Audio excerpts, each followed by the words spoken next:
এগুলো বাইন্দা দিয়ে ভালো ভাই একটা আটকা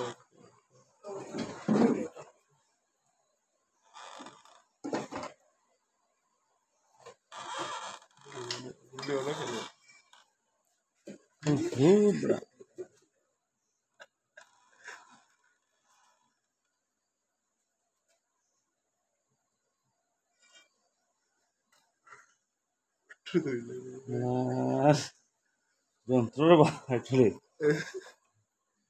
বন্যা কিতা করবো এটাতে ফটো দিলি চামড়া কথা ডরাই না স্বপন দাস আচ্ছা আমি এখন বিদেশের ভাড়া সুকান্ত নগর বিদ্যাসাগর করা আচ্ছা সুকান্তনগর বিদ্যাসাগর পাড়া থেকে ট্রাফিক ডেটা বেশি করে স্বপন দাসের হাত থেকে